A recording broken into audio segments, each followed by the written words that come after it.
बीच के कालखंड में रुक गया था। और मैं आज अपने दोनों ही वक्ताओं को सुन रहा था, दिलीप सैकिया जी और अपने सर्बानंद सोनल जी। पिछले 10 वर्षों के सफर को भी बता रहे थे। माननीय प्रधानमंत्री जी का जो असम के साथ लगाव है उसकी भी चर्चा कर रहे थे। लेकिन ये 12 साल के इस सफर में प्रधानमंत्री जी ने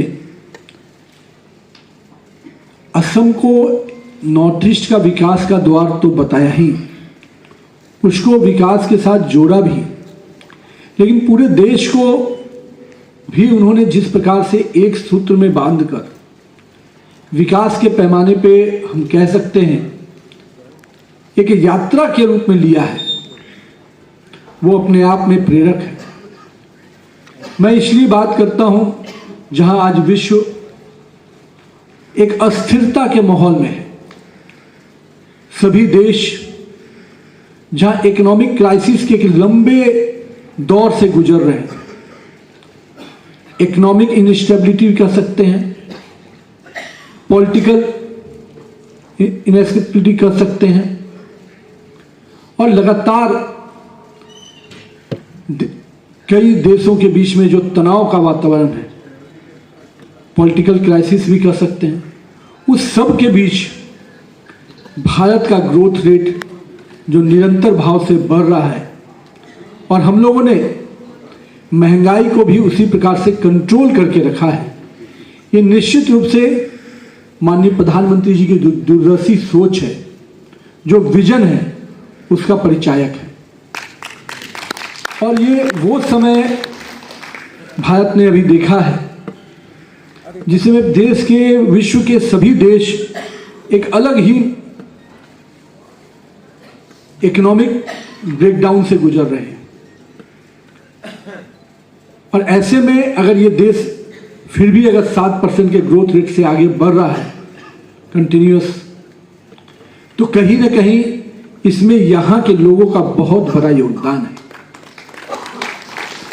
और अभी जैसी चर्चा हमारे वरिष्ठ अभिभावक कर रहे थे कि माननीय प्रधानमंत्री ने हर सेगमेंट को छुआ, चाहे सोशल सिक्योरिटी की बात हो, चाहे इंफ्रास्ट्रक्चर ग्रोथ की बात हो, चाहे हम कह सकते हैं बजट को हमेशा अंतिम व्यक्ति तक बजट के विकास की योजनाएं पहुंचे, इसके कमिटमेंट की बात हो। ये कहीं ना कहीं स्पष्ट रूप से दर्शाता है कि हम हर कंपोनेंट को बैलेंस कर एक इक्वी बैलेंस का जो फॉर्मूला हो सकता है इकोनॉमिक्स का, उस फॉर्मूले के साथ हम लोग आगे बढ़े। अभी जो हाल ही में जिस प्रकार से यूरोपियन यूनियन के साथ मदर ऑफ ऑल डील्स हुआ, और जिस प्रकार से अमेरिका के साथ हम कह सकते हैं कि धैर्यपूर्वक डिटरमाइंड वे में with the commitment of the people of India, जो हमारा कमिटमेंट है हमारे देश के लोगों के साथ, विदाउट कंप्रोमाइजिंग एटीट्यूड, चाहे वो किसान हो, चाहे हमारे दूध उत्पादक हो, चाहे हमारे मछली उत्पादक हो, इन सब के हितों को ध्यान में रखते हुए एक ऐसे अमेरिकन के साथ ट्रेड डील हुआ जिससे निश्चित रूप से भारत के भविष्य को मजबूती से सुरक्षित रूप में आगे बढ़ाने का काम किया गया। और मैं इसलिए इस बात को कहता हूं, हमारा बजट भी आया, और जिस प्रकार से माननीय प्रधानमंत्री जी ने, जहां एक और यूरोपियन यूनियन के साथ, एक और अमेरिका के साथ हमारा ट्रेड डील चल रहा था, वहीं अपने बजट को भी उसके हिसाब से सपोर्टिव रूप से खड़ा किया। आज मैन्युफैक्चरिंग यूनिट के रूप में जिस प्रकार से बड़े बजट में प्रोविजन किए गए, मैन्युफैक्चरिंग को एक बड़ा कंपोनेंट बनाकर सामने रखकर बजट का निर्माण किया गया, ये स्पष्ट रूप से संकेत देता है कि हमने अगर ट्रेड डील किया तो निश्चित रूप से उसके लिए रोड मैप भी अपने लिए बनाया है कि हम कैसे उसके लिए आगे बढ़कर काम करेंगे। इसलिए मैं मानता हूं कि जहां हमारे अभी कई वक्ताओं ने कई सजेशन दिया है और मुझे बड़ी खुशी हुई कि जहां भाजपा की सरकारों को उन्होंने उपलब्धियों को भी सामने रखकर बात की, वहीं अपनी उम्मीदों को भी हमारे साथ शेयर किया है। मैं आप सबकी उम्मीदों को निश्चित रूप से स्वागत करता हूं, आपकी अपेक्षाओं को हमेशा स्वीकार करता हूं। लेकिन साथ ही साथ हम लोगों ने माननीय प्रधानमंत्री जी का अभी हाल ही में सेवा तीर्थ के भवन से कर्तव्य पथ पर चलने का, कर्तव्य भवन से कर्तव्य पथ पर चलते हुए सेवा तीर्थ के संबोधन को सुना था। माननीय प्रधानमंत्री जी ने बड़ा ही स्पष्ट रूप से कहा था, जहां मेरा कमिटमेंट इस देश की जनता को एक एक विषयों को लेकर चलने का है। ये भवन केवल सत्ता के केंद्र नहीं है, ये सेवा का केंद्र है। यहां से सेवा के भाव से हम काम करते हैं। ये शायद पहले किसी प्रधानमंत्री ने, इसके पहले लोग जो पूर्व प्रधानमंत्री रहे, उन्होंने तो इस देश की आबादी को लायबिलिटी बताया था, चाहे पूर्व प्रधानमंत्री नेहरू हो, चाहे उनके बाद के कालखंड के प्रधानमंत्री इंदिरा जी हो। लेकिन हमें सौभाग्य है और हमें गर्व है अपने नेतृत्व पे, जिन्होंने 140 करोड़ भारतीयों को अपना एसेट बतलाया और माना कि इन बड़े संसाधन से निश्चित रूप से हम इन 140 करोड़ लोगों का अगर संकल्प लेते हैं, इनके साथ लेते हैं, तो निश्चित रूप से भारत विकसित भारत बनने की दिशा में आगे बढ़ेगा। ये हमारे नेतृत्व के सोचने का तरीका है। और आज हम कह सकते हैं, चाहे वो हेल्थ इंफ्रास्ट्रक्चर हो, चाहे वो अभी हाल ही में पूरे देश में चल भी रहा है आर्टिफिशियल इंटेलिजेंस पे एआई समिट,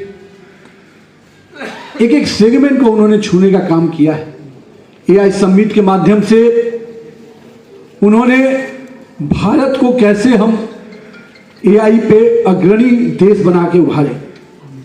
आज कई राष्ट्रों के राष्ट्राध्यक्ष भारतीय समिट में आए हैं और भारत अगर 21वीं सदी का भारत को लीड करना है फ्रंट से, 21वीं सदी के भारत को 2047 का जो उन्होंने सपना देखा है कि हम विकसित भारत बनाने का जो सपना है, उस सपने को अगर साकार करना है तो निश्चित रूप से हर प्लेटफॉर्म पर भारत को लीड करना होगा। चाहे वो आर्टिफिशियल इंटेलिजेंस का फ्रंट हो, हमारे अभी वरिष्ठ अभिभावक बता रहे थे कि स्पेस में भी भारत ने किस प्रकार से लीड किया है। ये एक दिन का प्रयास नहीं है। हमारे जिस प्रकार से हमारे साइंटिस्ट, हमारे रिसर्च, एक समय आया था कोरोना कालखंड, हमें भूलना नहीं चाहिए। 2021 का वो समय और 2022 का वो समय, कोरोना में जब पूरा देश ठहर गया था, विश्व के सभी देश चिंता में थे कि कैसे बढ़ेगा। कई राष्ट्रों का जो वो डिक्लाइन हुआ वो आज तक संभाल नहीं पाए, पर भारत के प्रधानमंत्री जी ने उस समय भी भारत को एक एसेट के रूप में लिया और लोगों को रुकने भी कहा और आगे बढ़ने का रास्ता भी दिखाया। हमने केवल अपनी चिंता नहीं की। जब वैक्सीन आया तो पूर्व के समय में कई बार सरकारें वैक्सीन को लेकर चिंतित होती थी कि हमको विदेशों से लेना पड़ेगा, लेकिन माननीय प्रधानमंत्री जी ने अपने साइंटिस्ट पे, अपने रिसर्चर पर पूरा विश्वास किया और भारत निर्मित वैक्सीन भी आया और भारत को लोगों को सुरक्षा का कवच भी मिला। और सबसे बड़ी बात, हमने केवल अपनी चिंता नहीं की, हमने अन्य कई देशों की चिंता को भी दूर किया और उनको भी इस वैक्सीन का लाभ दिया। ये भारत का लीडरशिप दिखा सामने से। आज हम स्टार्टअप की बात करते हैं, किस प्रकार से देश भर में आज 2 लाख से अधिक स्टार्टअप हुए और कई स्टार्टअप्स जिस लेवल पे गए हैं वो अपने आप में ये उदाहरण देता है कि आज का युवा केवल जॉब सीकर्स नहीं है, आज का युवा जॉब गिवर्स बना है। ये नरेंद्र मोदी के लीडरशिप का परिणाम है। इसलिए आज यही असम प्रदेश में जिस प्रकार से सेमीकंडक्टर की चर्चा भी हमारे सर्बानंद सोनोवाल जी कर रहे थे, कई और चीज़ों की भी यहाँ पर हम लोगों ने असम को एक केंद्र बनाने की बात आई है। तो जो असम चाय के बागान के लिए जाना जाता था, चाय के लिए जाना जाता था, उसके उत्पादन के लिए जाना जाता था, मेरा ये मानना है कि आने वाले समय में असम अपने चिप्स के निर्माण के लिए जाना जाएगा। ये संकल्प हमारे पूर्वोत्तर की कनेक्टिविटी को जिस प्रकार से माननीय प्रधानमंत्री जी ने स्थान दिया, आज पूर्वोत्तर मैं बहुत पहले से नॉर्थ ईस्ट आता रहा हूं। ये मेरा सौभाग्य है कि डिब्रूगढ़ जिले में मैं आज आया हूं, लेकिन नॉर्थ ईस्ट के कई राज्यों में मेरा बहुत बार आना जाना रहा। मैं पार्टी का राष्ट्रीय महामंत्री युवा मोर्चा का था। नॉर्थ ईस्ट उस समय मेरे कई प्रवास के दौरान आने का मौका मिला। गुवाहाटी के 26 में से 22 जिले में, असम के 26 में से 22 जिले का दौरा करने का मौका मिला। हम लोग किस प्रकार से सड़कों से जाते थे, कहीं पर सर्किट हाउस से लेकर एक व्यवस्थित कोई गवर्नमेंट सिस्टम भी नहीं दिखता था। चाहे वो बराक वैली का इलाका हो, चाहे नौगांव से लेकर शिवसागर से लेकर कई जिलों की बात मैं कर सकता हूं। लेकिन मैं आज उसी नॉर्थ ईस्ट के बाद जब देखता हूं, चाहे वो कई राज्य हो, त्रिपुरा हो, मिजोरम हो, मणिपुर हो, राज्यों को विकास के पैमाने पर लाकर सभी समाज को साथ लेने का जो सपना माननीय प्रधानमंत्री जी ने देखा था, पिछले 12 वर्षों में हर एक राज्य को अपने दिल में रखकर उन्होंने विकास के पैमाने पर आगे लाया। और मैं अभी हमारे पूर्व के अभी एक कार्यक्रम था, तो कुछ चर्चा हो रही थी कार्यक्रम के दौरान। लोग कहते थे इसी देश में कि हम सड़क इसलिए नहीं बनाते हैं क्योंकि हमें विदेशी ताकतों से डर लगता है कि कहीं वो हमारे देश में, हमारे राज्य में ना आ जाए। ये सोच थी हमारी सरकार की उस कालखंड में। मैं उसकी चर्चा कर रहा था। 2012 में मुझे मौका मिला गुवाहाटी से तवांग की यात्रा करने का। मैं खुद तवांग से बोमला तक के बॉर्डर पे 2-2 बार गया। उन कच्ची सड़कों को देखा। मैंने जब पूछा था वहां के लोगों से, सैनिकों से, तो कहा कि हमारी सरकार को इजाजत नहीं है सड़क बनाने की। मैंने पूछा कि क्यों, तो उन्हें डर था विदेशी ताकतों का। 62 के युद्ध के 50 साल बाद भी इस देश की यही सोच थी।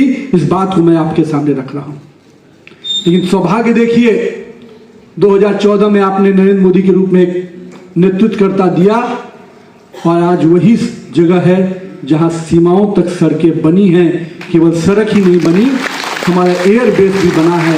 ये इस बात का द्योतक है, इस बात का सूचक है कि नेतृत्व परिवर्तन से अगर नीति अच्छी हो, नियत अच्छी हो, नेतृत्वकर्ता प्रभावी हो, तो सोच समाज का भी बदल जाता है और विदेशी ताकतों का देखने का नजरिया भी बदल जाता है। मैंने इसलिए इस बात को कहा, डेवलपमेंट किसी भी चीज का, आदमी का, रोड का, देश का, राज्य का जीवन तब होता है जब उस आत्मसम्मान से जुड़ता है। हम कपड़ा कितना भी अच्छा पहन लेगा, हमें सम्मान नहीं मिलेगा तो उस कपड़े का कोई वैल्यू नहीं होता है। तो जब हमारी आत्मा को ही आपने मार दिया था तो हम आपसे विकास की भी उम्मीद नहीं कर सकते थे। माननीय प्रधानमंत्री जी ने इस देश की आत्मा को बढ़ाया, सम्मान दिलाया, आत्मा का स्वाभिमान को जागृत किया और आज विकास भी उसके साथ दौड़ रहा है। तो इसीलिए हम कहते हैं कि हम विरासत को बचाते हुए विकास की ओर जा रहे हैं। आज कई चीजों की चर्चा हुई।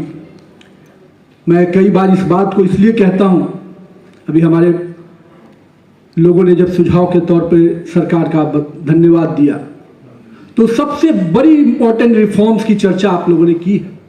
मैं उसको बड़ा रिफॉर्म्स मानता हूं कि 255 करोड़ लोगों का जनधन एक